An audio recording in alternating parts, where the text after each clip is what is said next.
Hola a todos y bienvenidos a un nuevo episodio de Novedades en Radiología del canal. Hoy vamos a estar haciendo un comentario un poco más extendido de nuestro vídeo de Radiología General de este mes, que ha tratado sobre la imagen de las urgencias oncológicas.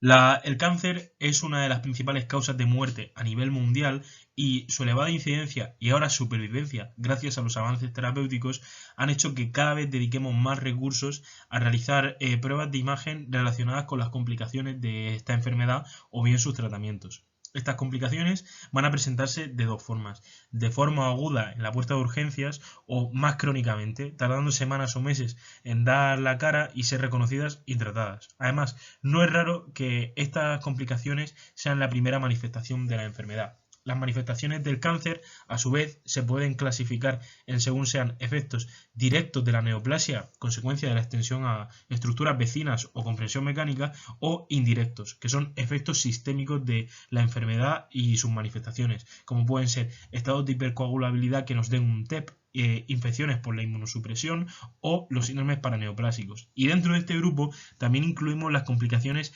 quirúrgicas y las asociadas a los tratamientos quimiorradioterapéuticos, que de hecho darían para otra serie de vídeos la enorme cantidad de cambios por órganos y sistemas que ocurren tras la administración de quimio.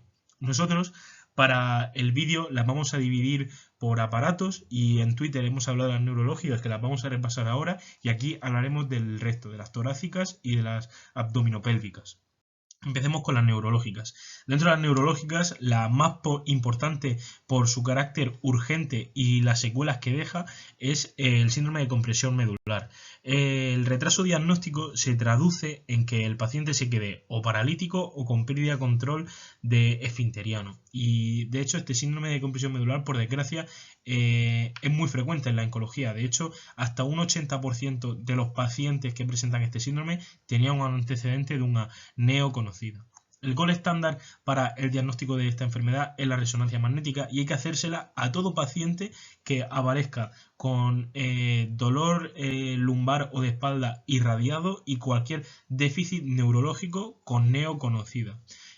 Nosotros, como obviamente no hemos entrado en cuáles son los tumores que hacen esta imagen, pues la imagen va a variar mucho. Va a depender si son metas o neos primarias, pero generalmente nos vamos a encontrar una masa que es de origen extradural, hipointensa en T1, hiperintensa en T2 y además si asocia una hiperintensidad en la médula espinal, pues esto es un edema debido al efecto compresivo y además son ávidamente captadoras de contraste.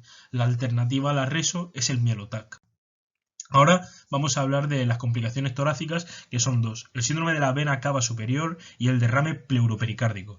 El síndrome de la vena cava superior es una de las complicaciones oncológicas clásicas, pese a que es mucho menos frecuente de lo que académicamente suele hablarse y no es para nada de carácter urgente. De hecho, se necesitan meses para el desarrollo de mucha de la clínica y sintomatología de la que se suele hablar. Y además no se requiere un tratamiento vital de urgencia como puede ser una compresión medular. Se produce por una obstrucción total o parcial de la vena cava superior y da una clínica de tos, disnea, disfagia, edema, se congestiona cara y miembros superiores. Además, se suele diagnosticar con el TAC.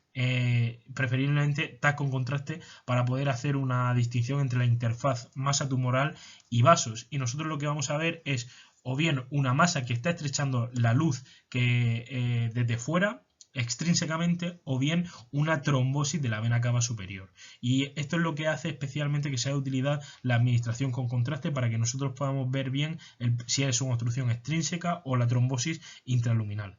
Ahora, sobre el derrame pleuropericárdico, este ocurre por una obstrucción del drenaje linfático o bien por extensión directa.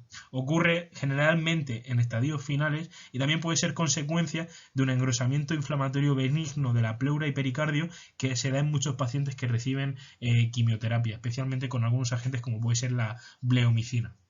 El diagnóstico se suele hacer con la ecocardiografía y es muy importante hacer una PAF con toracocentesis para ver si hay células malignas en el estudio de extensión de este derrame pericárdico. Muchas veces se puede llegar a diagnosticar porque es clínicamente asintomático, pero nosotros hacemos una placa por el motivo que sea el paciente y vemos un ensanchamiento de la silueta cardíaca y tendríamos que buscar en este caso nódulos o irregularidades pleurales en cualquier paciente que presente un derrame de volumen pequeño, porque esto es altamente sugestivo de su origen maligno. La eco, como digo, es muy importante para la toracocentesis guiada. Ahora vamos a hablar de las abdominopélvicas, que son principalmente la obstrucción intestinal y de la vía excretora. Vamos a hablar primero de la obstrucción intestinal. La obstrucción intestinal puede resultar bien de adherencias postquirúrgicas o que hay implantes metastásicos en asas o colon, por lo que va a ser la radiología lo que nos dé el diagnóstico. En las lesiones focales, como son las 4 primeras, nos puede dar una intussuscepción, que no es frecuente, pero el asa sobre la que asienta el aneo, pues intenta empujarla pensando que es un bolo alimenticio y entonces pues tenemos ya la intussuscepción formada. Dependiendo de la localización de la obstrucción, también podría darnos un cuadro de ictericia obstructiva y otra muchísima clínica florida, pero siempre va a ser un TAC el que nos dé el diagnóstico. Ahora vamos a hablar de la del tracto urinario. La del tracto urinario, pues generalmente son pacientes anúricos con elevación de la creatinina, es decir, están entrando en un fallo renal agudo y esto ocurre pues o bien cuando sea bilateral o cuando sea unilateral en un paciente monorreno. Se diagnostica con ecografía, pero lo más preciso para evaluar el punto de obstrucción va a ser un TAC. Entonces, si la obstrucción es por una neoplasia focal en un punto, nosotros lo que vamos a ver es una nodularidad de densidad tejido blando que dilata aguas arriba el uréter, y cuando la obstrucción sea bilateral, nosotros lo que tenemos que hacer intuitivamente es bajarnos a la pelvis para buscar cualquier masa, generalmente de origen ginecológico, que sea tan grande que lo que está haciendo es una ureterohidronefrosis bilateral. Aquí de hecho en la imagen vemos un ejemplo de un linfoma en el uréter izquierdo que afecta al tercio medio. Y eso ha sido todo, espero que les haya gustado y nos vemos en el próximo vídeo.